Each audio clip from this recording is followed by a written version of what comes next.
Guys, welcome to day 1 of 7 days to perfect your golf swing. I'm so excited to have you here and have the chance to share some of golf's best kept secrets with you.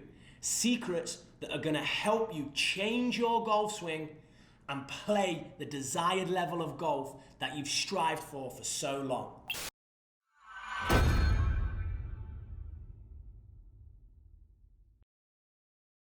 So, day 1. What is the best kept secret? Well, it's something called the spacing effect. And I'm going to show you how to apply it into your practice so that swing changes will stick. What we normally have when a golfer turns up to the golf range, they walk onto the golf range and the golf balls are here, right next to them. And they use their golf club to scrape a ball, and then they hit that ball. Then they scrape a ball, and then they hit that ball. And then they scrape another ball, and then they hit that ball. And the space between each shot is very, very, very minimal. Now, what a smart golfer does is he has more space between each shot. And the reason he has more space between each shot is because then the brain remains engaged. And our goal when we go to the golf range, if we want to learn a new golf swing, our goal is to leave the range mentally tired, not physically tired. This golfer here, he's only going through a physical workout, ball after ball after ball. His brain, it's switched off. This golfer is the smart golfer, golfer number 2. So, what golfer number 2 does, instead of having the pyramid here, he moves the pyramid back and he collects one ball at a time and he hits that ball. And then he has to walk back, collect a second golf ball, put it down and hit that ball.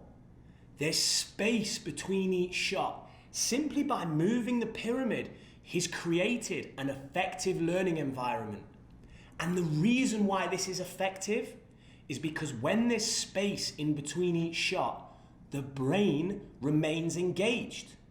The brain has to think, while you're walking back, hey, how did I hit that shot well?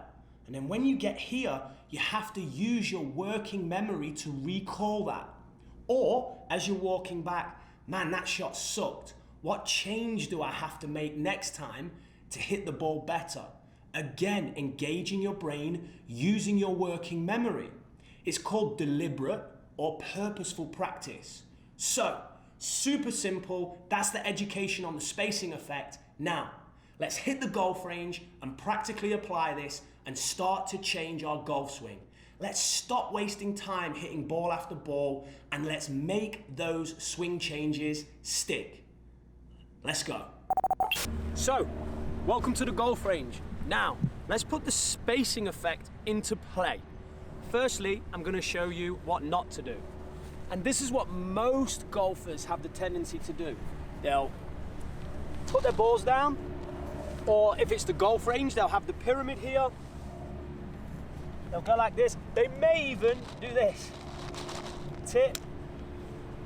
And then what they'll do is couple of loosened swings, and then they're going to set up and they're going to hit. And after they've hit, they're then going to rake the next ball and they're going to hit. So it looks a little bit like this.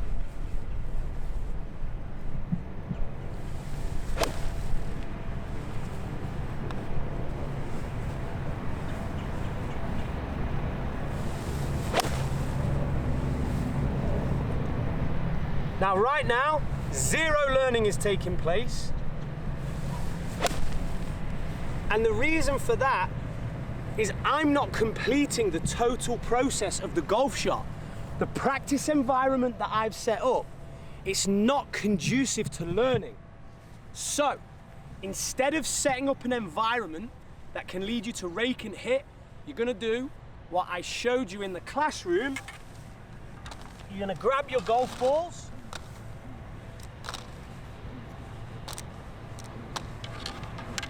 The hitting zone is going to remain the same.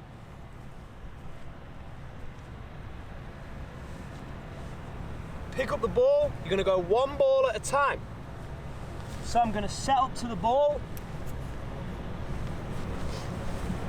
Okay, I'm working on getting more open at impact.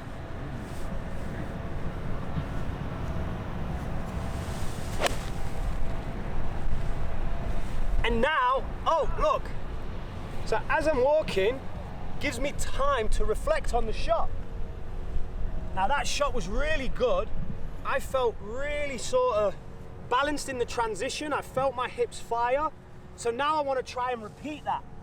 And look what I have to do now. Because I've walked there, I'm now actually being forced to come from behind the ball and maybe go through my routine a bit more. So practice swing, take a breath, have another practice swing. Okay, so generate the same feeling that I felt on the last shot. That's engaging my working memory. My brain is trying to now recall the previous shot with more space. This is challenging my brain. This is helping us learn. So let's try and recreate it.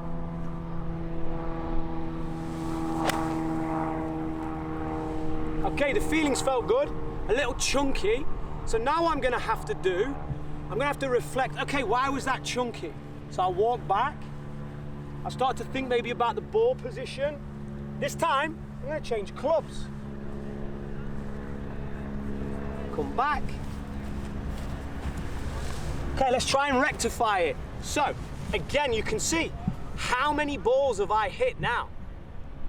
I hit maybe 3 first time, boom, boom, boom. Now I've hit 3, it's taken a lot longer. So, into the ball, breathe, feel that move.